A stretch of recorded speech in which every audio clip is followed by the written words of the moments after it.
कोणते विषय कोणाकडे आहेत? 1. संघ शासनाकडील विषय: संरक्षण, परराष्ट्र व्यवहार, युद्ध व शांतता, चलन व्यवस्था, आंतरराष्ट्रीय व्यापार इत्यादी. 2.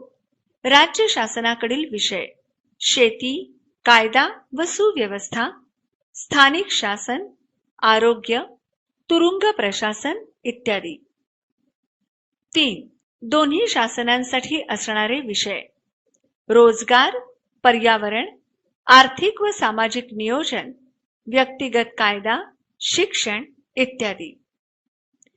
केंद्रशासित प्रदेश किंवा संघ शासित प्रदेश: भारतात एक संघ शासन, 29 राज्य शासन किंवा घटक राज्ये आणि 7 संघ शासित प्रदेश आहेत. संघ शासित प्रदेशांवर संघ शासनाचे नियंत्रण असते. नवी दिल्ली, दमण दीव, पुदुच्चेरी, चंदीगड, दादरा नगर हवेली, अंदमान निकोबार, लक्षद्वीप हे संघ शासित प्रदेश आहेत. विद्यार्थी मित्रांनो, हे करून पहा. ईशान्येकडील राज्यांची सूची तयार करा. तेथील राज्यांच्या राजधानीची शहरे कोणती? संसदीय शासन पद्धती. भारताच्या संविधानाने संसदीय शासन पद्धतीविषयी तरतूद केली आहे. संसदीय शासन पद्धती म्हणजे राज्य कारभाराची अशी एक पद्धत की जिथे संसदेला म्हणजेच कायदे मंडळाला निर्णय घेण्याचे सर्वश्रेष्ठ अधिकार असतात. भारताच्या संसदेत राष्ट्रपती, लोकसभा व राज्यसभा यांचा समावेश असतो.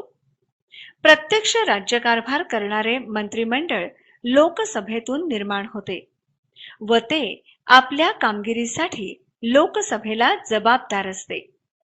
संसदीय शासन पद्धतीत संसदेत होणाऱ्या चर्चा, विचार विनिमयांना महत्त्व असते. धडा 3. संविधानाची वैशिष्ट्ये. मागील 2 पाठात आपण भारताच्या संविधानाची निर्मिती कशी झाली याचा आणि संविधानाच्या उद्देशिकेचा अभ्यास केला. सार्वभौम, समाजवादी, धर्मनिरपेक्ष लोकशाही, गणराज्य या संज्ञा समजून घेतल्या. उद्देशिकेत नमूद केलेली ही उद्दिष्टे आपल्या संविधानाची वैशिष्ट्येही आहेत. या व्यतिरिक्त संविधानाची आणखी कोणती वैशिष्ट्ये आहेत हे आपण या पाठात समजून घेणार आहोत. संघराज्य. संघराज्य व्यवस्था हे आपल्या संविधानाचे एक महत्त्वाचे वैशिष्ट्य आहे. मोठा भूप्रदेश आणि खूप लोकसंख्या असणाऱ्या देशांमध्ये राज्य करण्याची संघराज्य ही एक पद्धती आहे. मोठा भूप्रदेश असल्यास एकाच ठिकाणाहून राज्यकारभार करणे अवघड असते. दूरवरच्या प्रदेशांकडे दुर्लक्ष होते. तेथील लोकांना राज्यकारभारात सहभाग घेण्याची संधी मिळत नाही. म्हणून संघराज्यात 2 स्तरांवर शासन संस्था असतात. संपूर्ण देशाचे संरक्षण करणे, परराष्ट्रांशी व्यवहार करणे, शांतता प्रस्थापित करणे इत्यादी कामे मध्यवर्ती शासन पार पाडते. त्याला केंद्र शासन किंवा संघ शासन असेही म्हणतात. संघ शासन संपूर्ण देशाचा राज्यकारभार करते. आपण ज्या प्रदेशात राहतो त्या प्रदेशाचा कारभार पाहणाऱ्या शासनाला राज्य शासन असे म्हणतात. राज्य शासन हे एका मर्यादित प्रदेशाचा राज्यकारभार पाहते.